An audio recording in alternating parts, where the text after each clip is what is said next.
Analisis variansi. Analisis variansi atau ANOVA adalah suatu metode untuk menguji hipotesis, kesamaan rata-rata dari 3 atau lebih populasi. Asumsi dasar yang harus terpenuhi dalam analisis variansi adalah sebagai berikut. Pertama itu ada sampel diambil secara random dan saling bebas atau independen. Sampel hendaknya diambil secara acak sehingga setiap pengamatan merupakan informasi yang bebas. Kedua, populasi berdistribusi normal, yang dimana agar data berdistribusi normal dapat ditempuh dengan cara memperbanyak jumlah sampel dalam kelompok. Dan yang ketiga, ada populasi mempunyai kesamaan variansi untuk setiap kelompok hendaknya berasal dari populasi yang sama dengan variansi yang sama pula.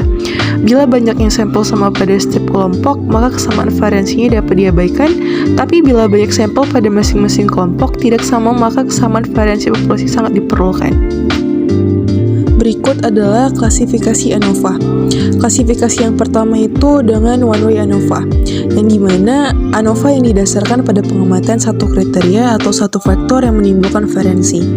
Yang kedua dengan dua arah, two-way ANOVA, dengan merupakan yang didasarkan pada pengamatan dua kriteria atau dua faktor yang menimbulkan variansi.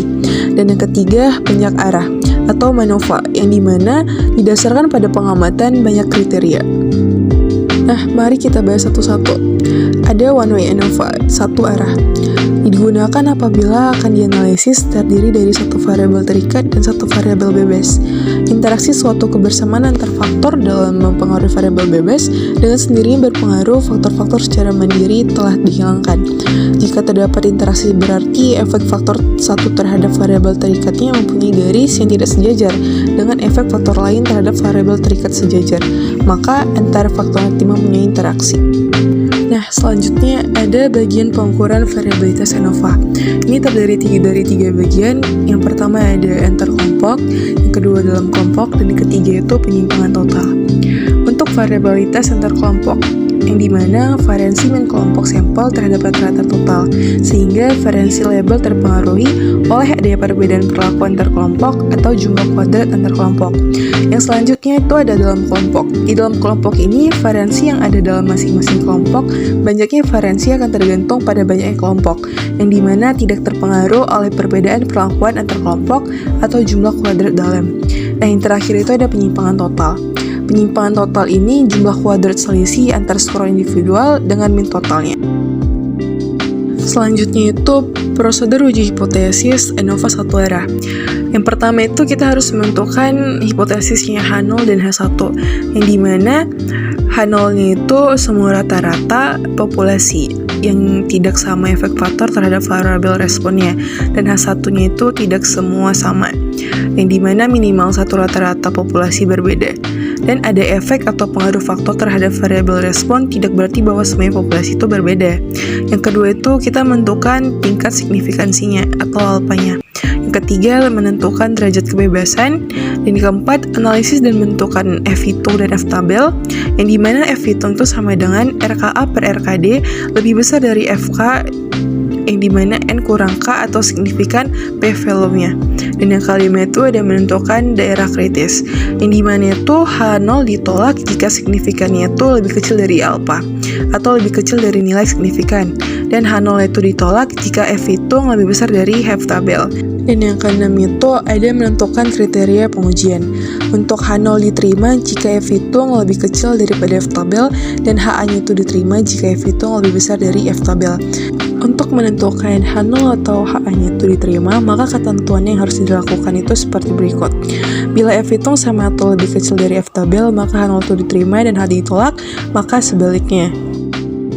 Selanjutnya itu ada post hoc atau analisis setelah ANOVA, yang dimana dilakukan apabila hipotesis nolnya itu ditolak. Fungsi analisis setelah ANOVA adalah untuk mencari kelompok mana yang berbeda. Hal ini ditunjukkan oleh F hitung yang ditunjukkan adanya perbedaan. Apabila F hitung menunjukkan tidak ada perbedaan, maka analisis sesudah ANOVA tidak perlu dilakukan. Akan tetapi, beberapa teknik analisis yang dapat digunakan untuk melakukan analisis ANOVA itu antara lain Lentux, Bonferroni, Skiffy, Duncan, dan lain-lain. Yang populer yang sering digunakan adalah two case. Oke, baik teman-teman sekalian, langsung saja kita praktekkan ke dalam aplikasi SPSS, di mana saya telah memiliki sebuah data dari buku Praktikum Statistik. Di sini terdiri dari 45 data.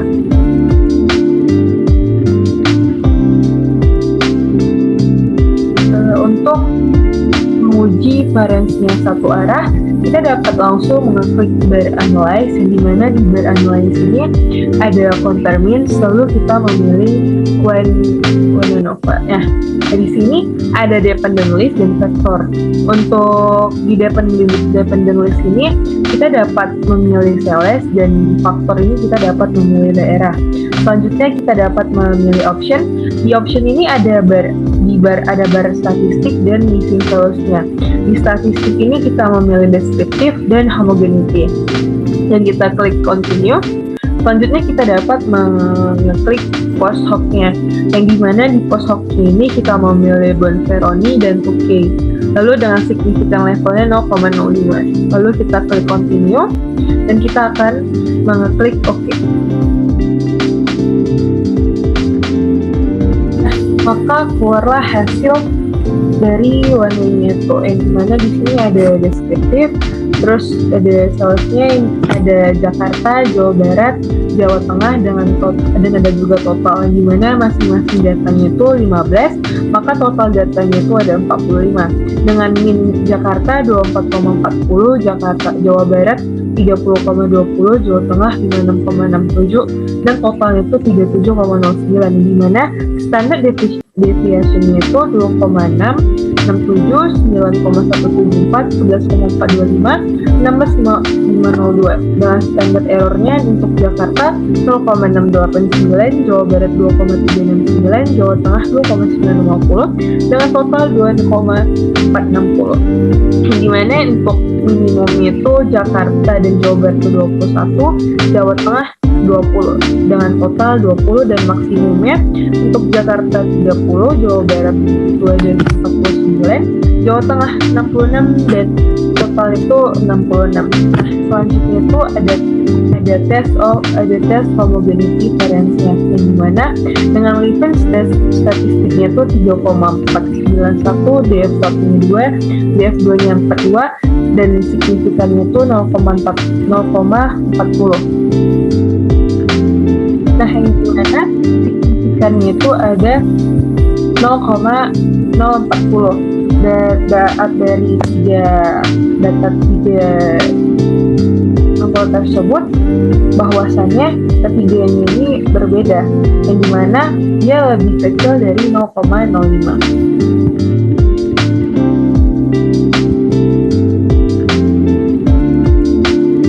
Selanjutnya kita menuju output ANOVA, yang dimana jika signifikansinya itu lebih besar dari 0,05 maka rata-ratanya sama. Akan tetapi jika dia signifikansinya itu di bawah atau lebih kecil dari 0,05 maka datanya rata-ratanya itu tidak sama atau berbeda. Nah, di sini kita memiliki output ANOVA-nya dengan signifikansinya itu 0,000, yang berarti data berikut ini memiliki rata-rata yang berbeda. Baik, selanjutnya kita akan ke post hoc testnya, yang dimana di sini ada multiple comparisons-nya.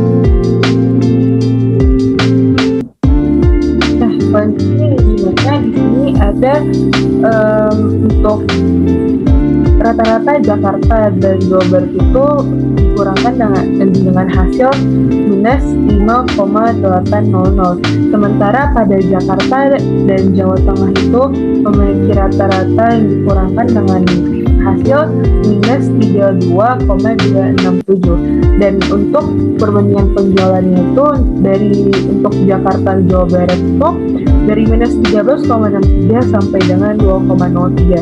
Untuk Jakarta sama Jawa Tengah itu ada minus 40,10 sampai minus 24,44. Sebaliknya dengan Jawa Barat dan Jakarta, yang dimana rata-ratanya itu mendapatkan hasil 5,800, dan Jawa Barat dengan Jawa Tengah mendapatkan hasil minus 26,467. Untuk penjualannya dari minus 2,03 sampai dengan 13,63, dan minus 34,30 sampai minus 18,64. Begitu juga dengan Jawa Tengah dan Jakarta Jawa Tengah dengan Jawa Barat. Yang di sini kita dapat melihat signifikansinya. Untuk Jakarta dan Jawa Barat dia lebih besar dari 0,05, yang dimana di sini didapatkan 0,215, yang didapatkan dengan hasil 0,215. Maka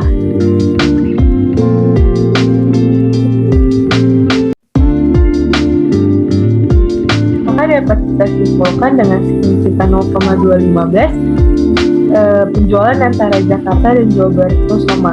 Akan tetapi Jakarta dengan Jawa Tengah memiliki signifikansinya 0,000, yang dimana jika dia lebih kecil dari 0,05 maka itu tidak sama atau berbeda penjualannya.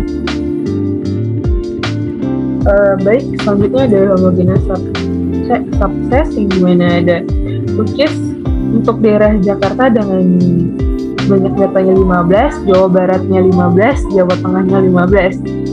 Selanjutnya dengan subset per alpanya itu 0,05. Untuk signifikannya yang pertama ada dia lebih rendah dari 0,055, dan di sini yang kedua lebih tinggi daripada 0,05. Baik, sekian dari saya. Jika ada kesalahan mohon dimaafkan. Terima kasih.